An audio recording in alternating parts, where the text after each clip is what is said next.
knowledge, and correct opinion. This is part of our ongoing commentary of Plato's Meno. The beauty of this part of the dialogue is that now Socrates just finished questioning Meno's slave boy, eliciting a correct geometrical intuition from him.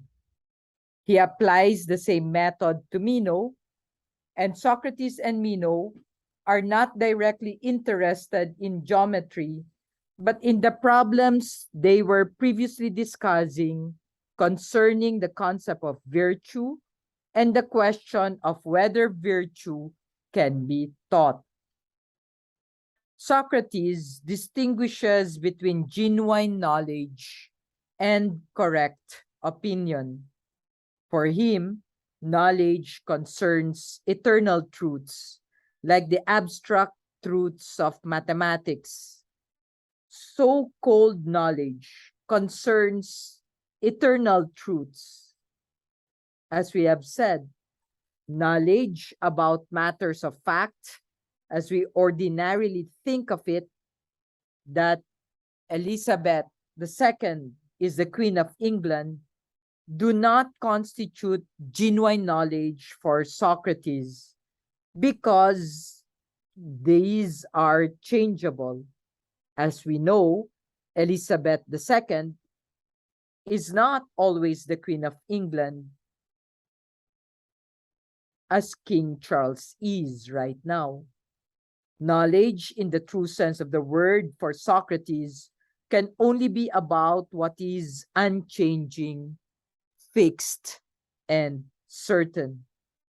It concerns only the forms, the ideal essences of things, the kinds of ideas common to particular instances of a general category that he wants Meno to identify in the search for a philosophically satisfactory definition of such concepts as virtue. Socrates believes that the immortal soul, before it is embodied in human shape, has perfect knowledge of eternal forms by direct acquaintance with them.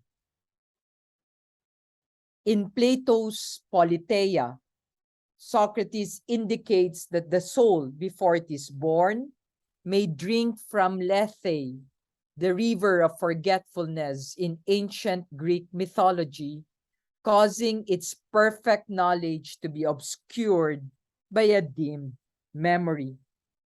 Socrates also invoked a popular myth about the statues of Daedalus. Daedalus was an artisan and military engineer in antiquity who designed siege vehicles for the Greek army and, according to later legend, constructed wings to fly with feathers attached by wax. He and his son Icarus were supposed to have flown from a high cliffside, but Icarus flew too near the sun. The wax melted, and he fell into the sea and perished. Daedalus was a distant relative of Socrates, and his statues were said to be so lifelike that they would run away if they were not chained in place. Socrates claims that knowledge is like one of Daedalus's statues, valuable only if chained down or anchored by reason of justification. To see the difference between correct opinion and what Socrates means by knowledge, consider that if we go to a fortune teller, we might learn that we will meet someone this afternoon. If we believe that the fortune teller knows the future, then we might see as a result acquire the belief that we will meet someone. Now suppose that we actually do meet someone. In that case, our belief is also true. Most people would urge that a true belief under the circumstances still does not constitute knowledge because we had no reason or justification for it. On the grounds that fortune tellers do not really know the future and their predictions are just sideshows, hocus pocus, correct opinion that falls short of knowledge is like an unchained statue of Daedalus, fleeting, lacking in solid reasons, warrant, or justification for true belief. We can believe what happens to be true, but without good reasons to support the belief, we do not yet know. Socrates disposes of the sophist's dilemma by convincing Meno that genuine knowledge, in the sense of unchanging truths about the eternal forms, is not and does not need to be acquired, but is a permanent possession of the immortal soul. Meno's slave boy's answers to Socrates' questions in the geometry lesson do not yet constitute knowledge, but only right opinion. Socrates maintains that if the boy's correct opinions were sufficiently reinforced over time, they would amount to genuine knowledge. For eventually,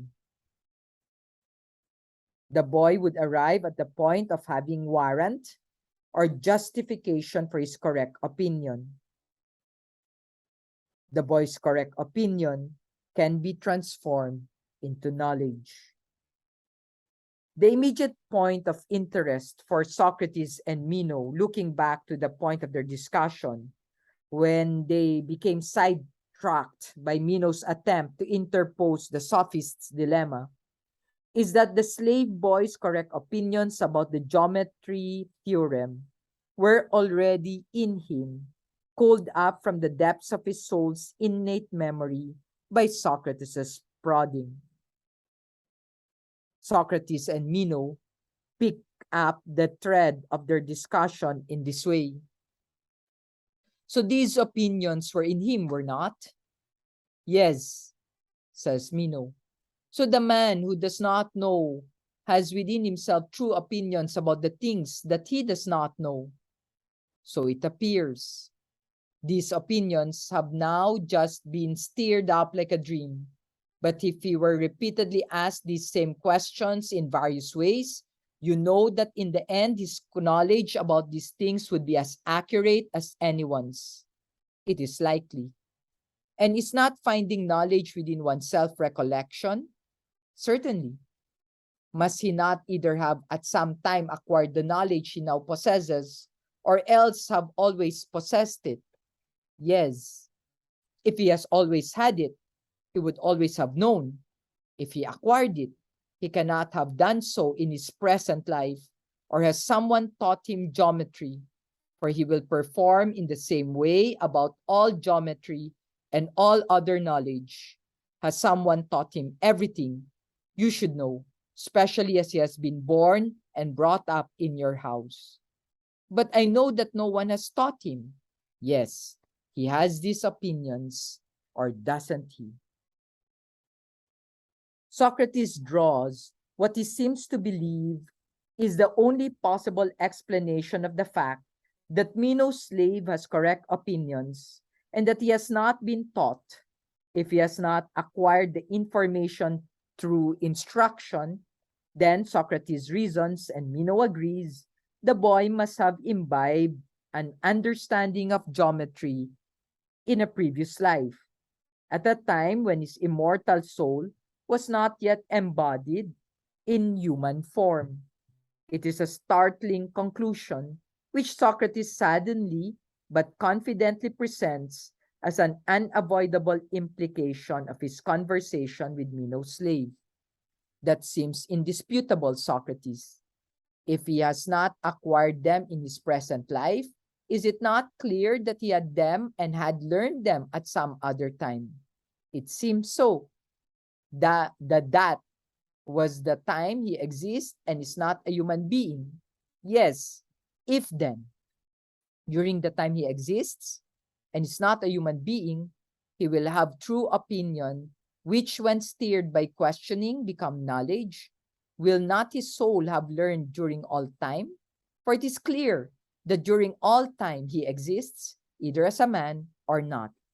So it seems, if Socrates and Meno correctly interpret the moral of Socrates' geometry lesson with Meno's slave, then Socrates has established several remarkable conclusions. He proves the immortality of the soul, and he answers the sophist's dilemma by grasping the horn of the dilemma, according to which we already know that which we seek to know. Socrates avoids skepticism by claiming that we do not need to acquire new knowledge about general concepts such as virtue. As an interview with Meno's slave boy is supposed to prove, we already have the only kind of knowledge it is possible to have, which is the knowledge of forms, including mathematical principles and general concepts such as virtue, justice, beauty, truth, and the like, as a permanent possession of our immortal souls. All that is required is to have the memory of the sought-for knowledge steered by the right sort of questions in order to bring the knowledge into conscious awareness.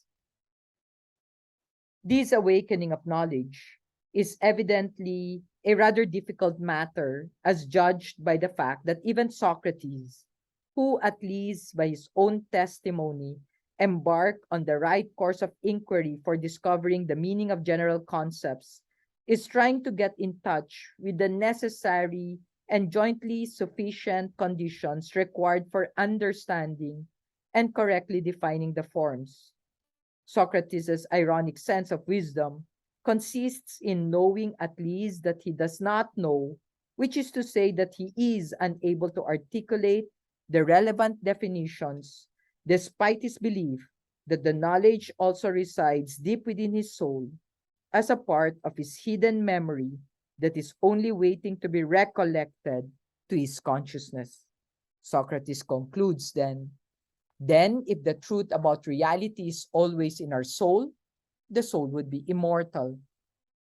So that you always confidently try to seek out and recollect what you do not know at present, that is, what you do not recollect.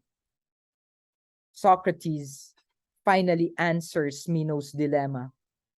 He provides a good reason to continue the inquiry into the concept of virtue that he and Meno had previously undertaken, but which Meno thought might be pointless if the logical reasons it turned out to be impossible to acquire knowledge.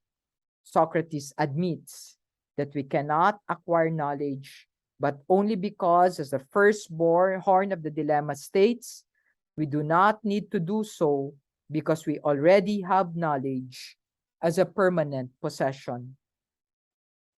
What is needed then is what Socrates describes as a diligent effort, not to acquire knowledge that we lack, but to recollect or remember or recall the knowledge that is already warehoused in our souls. There is a definite purpose to the inquiry into general concepts, such as Socrates investigates in the Elenchus. They can meaningfully return to the investigation at this point with a clearer understanding of the nature of their task. Socrates has already admitted that he does not know what virtue is, as we now see, in the sense of not being able readily to recall to immediate awareness the definition or necessary and sufficient conditions for virtue. If Socrates' immortal soul knows what virtue is, Socrates, the man, nevertheless cannot put it into his words. If you like this content, please click like and subscribe to the YouTube channel Samo't sa Simula. Thank you for listening.